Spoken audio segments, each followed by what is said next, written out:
So this is front of that tonic circle. Tonic. This Mysore kingdom was actually reasonably pally with the British, very progressive in that sense, and it would have been very difficult for them to host a nationalist leader. Okay, so it's important that we understand the politics of pre-independence India. That the Maharaja had to play a balancing act between handling the nationalism of their populations but being friendly with the British. And the Mysore Maharaja had this. So this is Queen Victoria.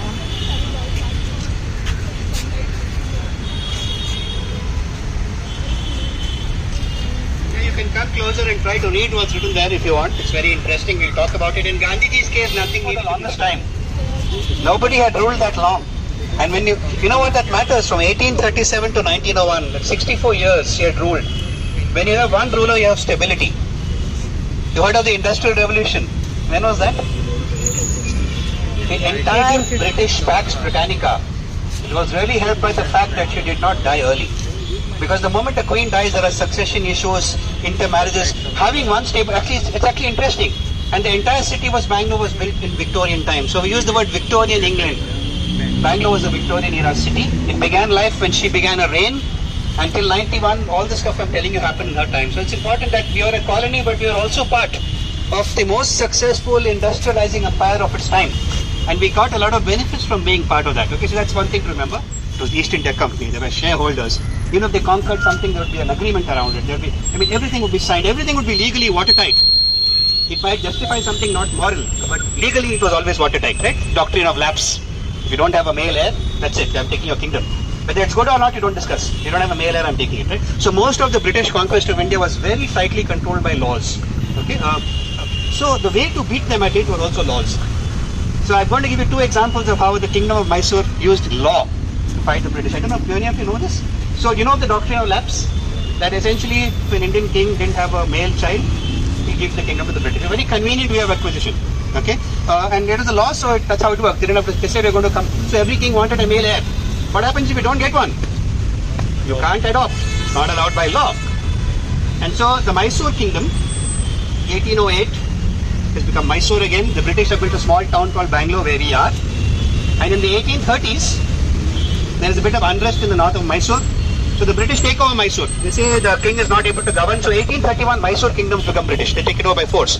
So suddenly Bangalore becomes the capital of a British Mysore kingdom. 30 years it was a small town. It suddenly became capital. So everyone moved here. You know what the Mysore king did? He went to England and fought in the courts. And he said, you have taken away my kingdom unjustly. Can you imagine a colony going and fighting in courts? But interestingly, Queen Victoria realized that if we antagonize the Mysore kingdom, it's going to be a problem. It's a powerful kingdom in South India. And the story goes by the 1860s, the British were okay, saying we can give Mysore back to the Maharaja. The only princely state in India which actually won a legal battle to get back its status was Mysore. So in the 1860s, they won a case which said the king didn't have a son. Interestingly, the Mysore king never had sons. So he adopted a son who was, I think, 4 years old. They said, when this guy becomes 18, the kingdom will go back to the Maharaja. It's unprecedented in Indian history. So in 1881, it was called the rendition, that Mysore would go back to the Indian Maharaja, the British would come back to Bangalore. So everyone was waiting for 1881, when this would happen. And it didn't happen. 1881, Mysore went back to the British after 50 years of Mysore, after 50 years of British rule. And you know what the Mysore Maharaja did? He set up a representative assembly. Again, the first state in India where a king actually set up a representative assembly of the people to advise him. So this was before the Indian National Congress was set up in 1885. You all will know about the INC more than I. It was set up by the British. It was a safety valve to ensure that we don't get too violent. It was a way out. But so I'm telling you this because all these interesting developments happened out here, all by rule of law, not through war. So when the statue came up in 1906, they put it up here because behind there were trees. This was called Cubbon Park. The British town ended where Mahatma Gandhi statue was. So that side was British, this side was Maharaja. This is the boundary. Tonic is the boundary. But no one had actually seen the line. So they put up the statue. It was looking very boring. It was just the middle of nowhere. There was nothing around it. And so the person who was in charge of the garden said, let's actually put stuff like this around. So after months of negotiations, there was actually a border redrawn, which allowed this portion where we are to become part of the British area. A land was exchanged and a police station is built down the road, which I'll show you in 1910. This is actually there. So the very fascinating legal arguments about this little space. And very few people know about this, but I just thought I should know that Bangalore was called an assigned tract of land. If you committed a crime near Gandhi statue, you would be tried eventually in London, not Calcutta. Bangalore was special. If you committed a crime here, you would be tried in Mysore. So this sort of legal no man's land is a unique situation. The boundaries of the small Bangalore town were argued about a lot. Today we forget because we have moved on from there. But from a pure legal history point of view, I don't know if it is studied in your college, but if you do, some of you please tell me, because I want to learn how it is. Because engineering was where you went and did things with your hands and built stuff. And I've asked this question to engineers from around the world in senior positions. Nobody knows how they cut stone. Today they use dynamite. Our ancient people before electricity were able to cut stone so perfectly. I think all of you know, when you build a temple, you put one stone on the other. There is no cement used. I think most of us know that. It's just gravity, right? We know all these things. The pyramids, they built it.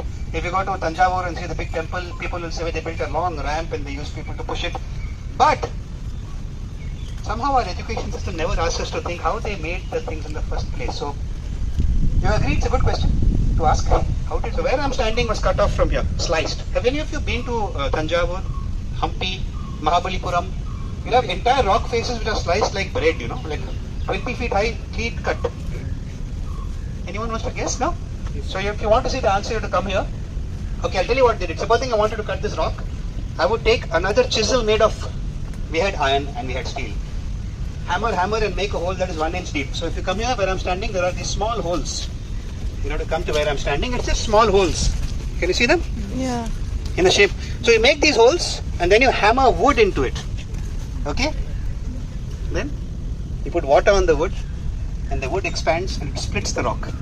So knowing exactly where the fault lines are. Okay, this is a particular kind of igneous rock.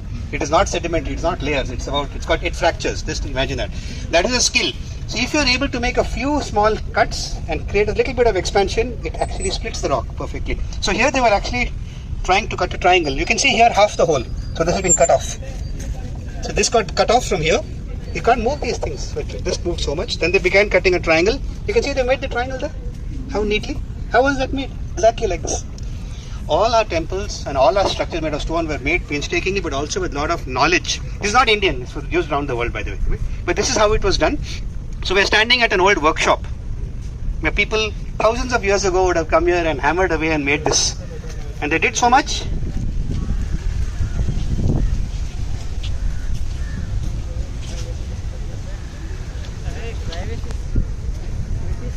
You all know better than me why he's not been extradited. In fact, if one of you can explain to me why he's not in India, I don't know. He has lost the extradition case. And Rishi Sunak says there is a secret clause in some law which I cannot tell you, which is preventing him from coming back. And why I want to know that is that it's very interesting to me that the British, who are the guardians of the law, have actually found a secret clause which they cannot reveal, by which he will not come back. So huge. So it is called Ficus mysorensis. Even the Latin word Mysore is gotten because it was found here. In botany, if you find something somewhere, you put the name of that place. Normally, the Europeans put their names. This is a unique tree found here. It's called Ficus mysorensis. And there are people in Florida who are trying to grow it because they're so fascinated by the trees. So they take these trees there. So if you look up these trees, these are all very, very interesting things in the world of science and botany. For me, what's interesting is, if you're an engineer, you cannot build such a long, what's called a cantilever without a pillar. It's impossible. A lot of this defy scientific logic. The length of these branches, the fact that they still survive and stand here. Okay? Can you see how many of us are? You can have 500 people under this tree. Yes, lands, trees.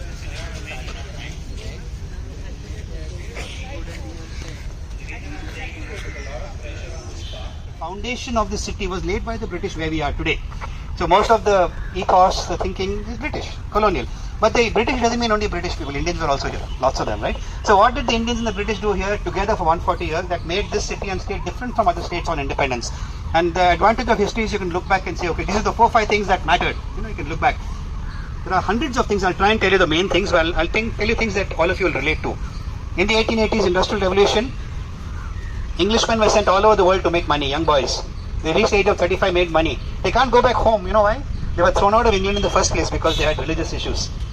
The Scots, the Welsh, the Irish and the English are different communities. So if you are Scottish or Irish, they say you want to make money, go far away to India and fight. You can't go back home. So you need a place in the British Empire to settle down, retire and die. And Bangalore became that city. It became a retirement, it's called pensioners' paradise. Retirement city for English people. So the large parts of Bangalore are called Richmond Town and Fraser Town, and they're all towns set up. You go to the graveyard in Bangalore, they're only British graves. How did they die? Old age. disease, not war. Very important. So if you go to Calcutta, you'll think the Englishmen died in wars. Bangalore, they died of old age, which was about 45, 50 in those days. So Bangalore became a place they came to retire in. They built golf courses. They made a lifestyle for the English expat who had made a lot of money. And one of those guys who came here, they were all very smart people. If you can actually go to another country, live 10 years, survive. I mean, there's something special apart from the fact that you may not agree with their politics and the fact that they killed people. Apart from that, they were smart people. They were survivors. One of them was a geologist who settled in Bangalore. Bangaloreans will know him. His name was Lavelle. Have you heard the name Lavelle? Yeah. Lavelle Road is the most expensive road address in Bangalore. That's where Vijay MALYA'S house is. Lavelle Road. It's the Mysore King says if we don't have electricity, nobody in the world had electricity. Thomas Edison, heard of him? 1882. Electricity was a new idea in the 1890s. The Niagara Falls had the first hydroelectric power plant with the GE company set up. The Mysore King floated a global tender to build Asia's largest power plant. And that bid was won by GE, which was a startup in America with Thomas Edison on the board. And engineers from Bangalore were sent to the Niagara Falls for 6 months to learn that technology. And GE won the bid in 1899 to 1901. Asia's largest hydroelectric power plant was set up near Bangalore, where the river Kaveri falls. It's called Shivana Samudra. It's to the west of Bangalore, and the gold fields are on the east of Bangalore. So we had to take power from the west to the east. The distance was 100 miles. It was the world's longest overhead transmission line for electricity. Till then, the longest was 10 miles in Niagara. So pioneering work in electrical engineering happened, and because Bangalore was between east and west, we got power first. The first city in South Asia to get electricity in 1902. Bangalore has always been a lucky place, being in the right place at the right time. So we got electricity. You cannot store electricity. So what did the Mysore King say? Let's invite consumers.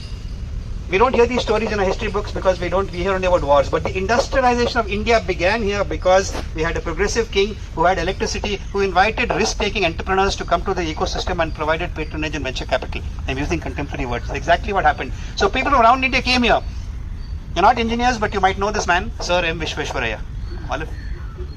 Every engineer knows because his birthday is Engineer's Day. You take any book on the top 10 people of India, you will find Mahatma Gandhi, you'll also find Vishweshwaraya.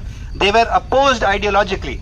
Gandhiji said, let's go back to the villages. Vishweshwaraya said, let's industrialize like the West. Vishweshwaraya was the Diwan of Mysore.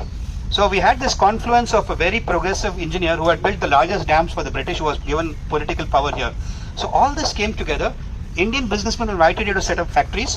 One man who came was a man with the surname Tata. Jamshedji Tata is from Bombay.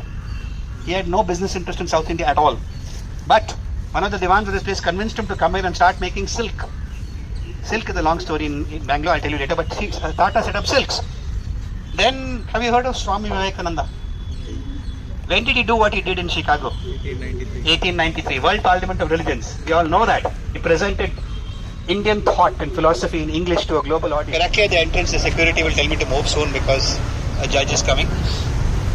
That is the parking lot for judges, advocates.